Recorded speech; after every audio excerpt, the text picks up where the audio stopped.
Hello everyone and welcome to TradeXNepal, and we have already hit our first target 700 subscriber को target थियो, and as I have already said 700 मा 3 जना members लाई हाम्रो 3 जना participants लाई मैले VIP access को 1 year र lifetime premium membership दिन्छु भनेर भनेको थिएँ. सो आज हामी 3 जनालाई सेलेक्ट गर्न जाँदैछौँ. सेलेक्सन प्रोसेस चाहिँ as I have already shared in our community post मा मैले बिहान पोस्ट गरेको थिएँ. सो जुनमा चाहिँ मैले लेखेको थिएँ एसएमजेसीको यो हाम्रो लेटेस्ट भिडियोबाट चाहिँ कमेन्ट सेक्सनबाट म सेलेक्ट गर्नेछु.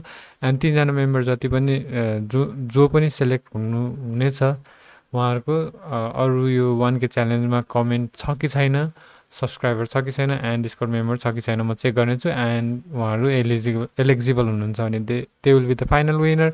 एन्ड इफ नट हुनुहुन्न भने फेरि अर्को मेम्बरलाई निकाल्नेछु, सो सेलेक्ट गर्नेछु. सो यो मैले एसएमजेसीको सबै पनि कमेन्ट सेक्सनको पार्टिसिपेन्ट्सहरू हुनुहुन्छन्. मैले उहाँहरूको नाम चाहिँ सबै यहाँनिर लिस्ट गरेको छु. And we have 25 participants. अनि म यहाँबाट सेलेक्ट गर्नेछु स्पिन गरेर. So on the count 3 I'll be spinning. Okay, let's start. 1, 2, and 3. Spin. Let's see कसले पाउनुहुन्छ. सो पौडेल सरिता म्याम हुनुहुन्छ.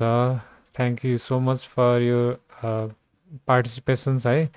अनि you have won the first give away and congratulations Sarita ma'am. Saritaji हुनुहुन्छ. And let's spin again. 1, 2, and 3.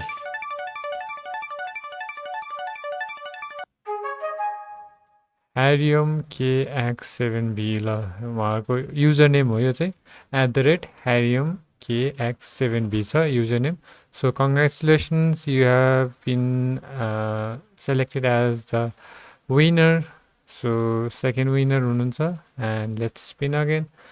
1, 2, and 3.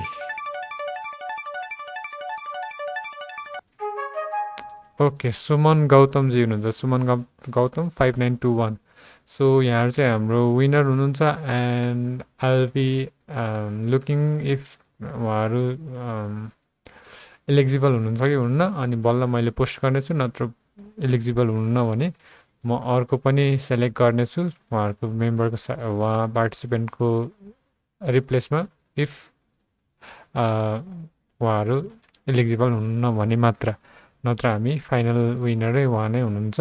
So if यही video post हुन्छ भने you are the lucky winners. And हजुरहरूको discord नेमहरू चाहिँ मलाई कमेन्ट गर्नु होला. And I will be adding you in the discord channel. So yeah, thank you so much for all your love and support. यति चाहिँ हाम्रो फर्स्ट टार्गेट हो. So we have many more to go. 800 म फेरि 3 जनालाई गर्छु. 900 फेरि 3 जनालाई गर्छु. एन्ड फाइनल्ली 1K मा चाहिँ 5 जनालाई दिन्छु. सो वी हेभ मल्टिपल माइलस्टोन्सहरू छ. यो चाहिँ फर्स्ट मात्र हो. सो हामीले 663-68बाट स्टार्ट गरेको थियौँ जस्तो लाग्छ. सो इट्स अलिकता सानो मात्र माइलस्टोन भए पनि हाम्रो एउटा अचिभमेन्ट चाहिँ ठुलै हो. So thank you so much for all your love and support. And happy trading.